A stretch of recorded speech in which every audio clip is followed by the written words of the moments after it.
finally here, the Crysis 2 DirectX 11 patch. Was it worth the wait for us PC gamers? Stay tuned and find out in this video.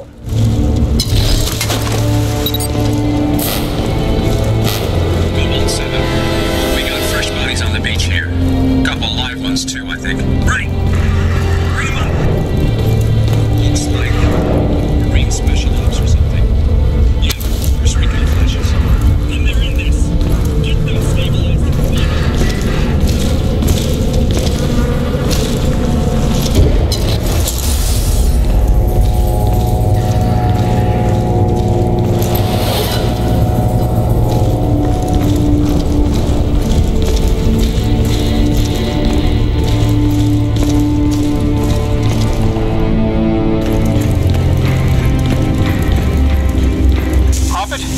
it's gold. You read me? Prophet!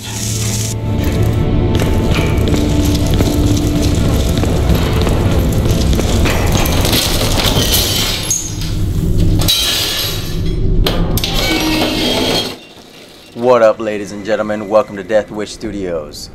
The DirectX 11 patch for Crysis 2. Was it worth it? Personally, it is free patch. Yeah, why not? I'm going to download it and get some free eye candy for it. But is it worth for you to settle and try to buy a 580X or 40 GTX and spend a lot of money to get this patch? Not really. Here in this video we're going to show the differences on true motion on what the new patch offers on the DirectX 11 side and also the high resolution side of the house as well. There's a high resolution package that came out for it as well. Right here in this footage on the right hand side we see tessellation, well, in the best form that I could find on the tire tracks. On the left hand side the tire tracks are a little bit flatter. On the right hand side they stand up more. It looks like you can actually bump them and whatnot. It looks like you can kick around rocks and whatnot. So yeah, the tessellation is there for DirectX 11. The high resolution package, I do not see any kind of difference unless someone out there can see some difference between them. The only thing that I see also is the high gloss for the high resolution package, and the performance takes a little hit, but it's nothing to be scared about on the DirectX 11 side. Now here in the scene coming up, right here I can again show you the tracks. This is the only thing that I really saw a difference of, and also the real-time reflections on the vehicles, trucks, I think taxis, and some walls have some type of reflection. Also on wet surfaces have reflection on them that have real-time reflection. Now here I'm gonna take out these three dudes real quick as soon as they freaking stop talking or whatever the hell they're talking about. But there's a scene coming up that shows post-processing HDR, which means it's a brighter image and it's a I don't know, I guess your eyes adjusting, or the screen's eyes adjusting to that the brightness. And again, I don't see a difference between them. Nothing huge to look at and say, well, yeah, there's a huge difference there. Again, here the only difference you see is the tire tracks. Left side is flat, right side is not.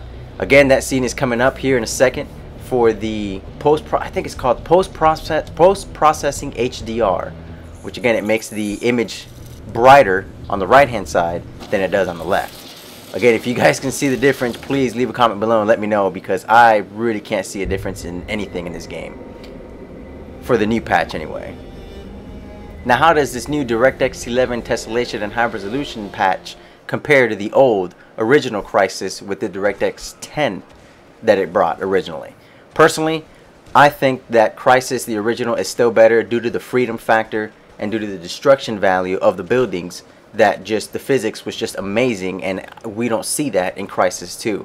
Here we have footage from Alienware dude, thank you to him, that we can see that again, Crysis, original Crysis that came out what, 3 years ago, still looks awesome, if not better than the Crysis 2 that just came out. Here we have some Crysis Warhead footage. Thank you to JLine001 for his video. That's the question for this week, ladies and gentlemen. Do you think that original Crysis and Crysis Warhead is better than Crysis 2, or vice versa? Alright guys, well, this is Death Wish signing out. Peace. Psycho, we've got strong intel to suggest Colonel Lee is currently immobilized on the far side of the carrier. If you move quickly, you may be able to intercept before he can continue.